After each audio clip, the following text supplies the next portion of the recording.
Can you tell us about what this report found and about the recommendations expected to be tabled in Parliament later this week? Yeah, it's a really shocking report from what we know so far. The whole report is coming out shortly, but the snippets we've seen in the Telegraph are really disturbing. I should point out, just in case there's any kind of confusion linguistically, that middle class in the UK pretty much refers to the upper middle classes. That's how other people would refer to them. So we're not talking about working class people. We're talking about culturally influential people, people who run art galleries, who work in the public sector, people who are well educated and pretty well paid, the professional classes. And in those classes, anti-Semitism has been normalized. It's absolutely true. This is something I've clocked for a long time.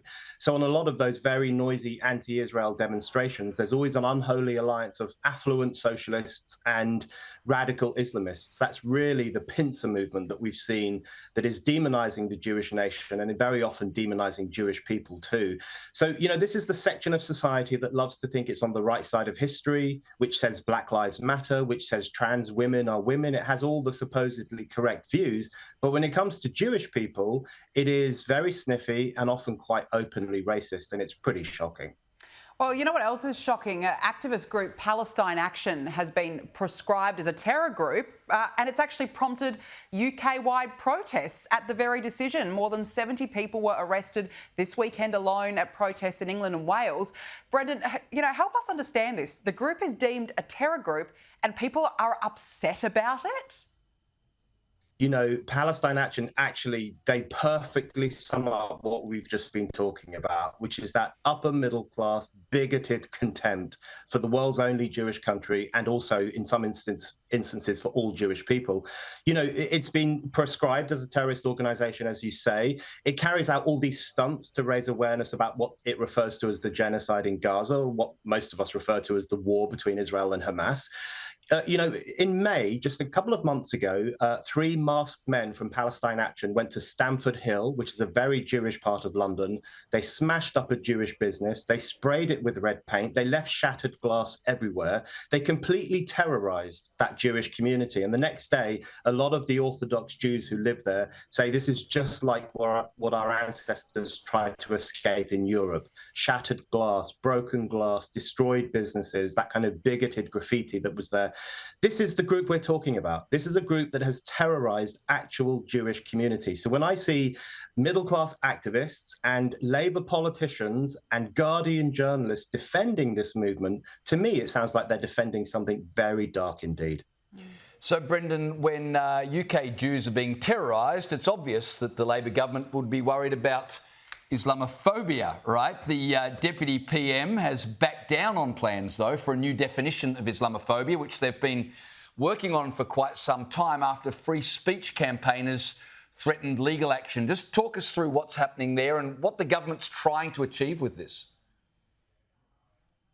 The government is obsessed with Islamophobia. It's the only thing that this Labour government really talks about. Even though we're living through one of the worst crises of anti-Semitism of recent times, they're still banging on about so-called Islamophobia.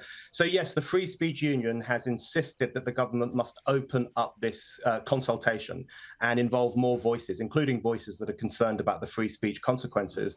Because, there is, of course, such a thing as anti-Muslim bigotry. That does exist, and that should be tackled. Of course it should. But Islamophobia is something else. Islamophobia is really just blasphemy law by the back door. It's about criminalizing or demonizing any criticism of Islam, any criticism of Islamic practices. Even criticizing radical Islam and Islamist terrorism becomes more difficult when you have this regime of censorship around this one religion in particular.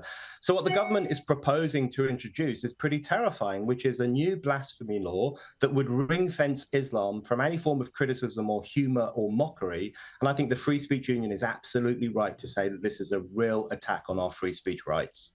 Absolutely. It really is extraordinary. Brendan, we want to change pace a little bit and ask you about the royals. King Charles and Prince Harry's senior aides have reportedly held a secret peace summit together to try and resolve this bitter royal feud. But at the same time, Princess Kate made an appearance over the weekend at Wimbledon and she was greeted to a rapturous applause. Let's have a look.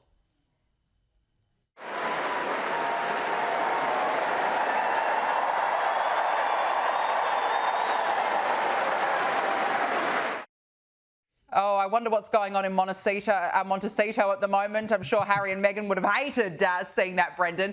But, you know, in regards to this private meeting, do you really think we're ever going to see a reunion?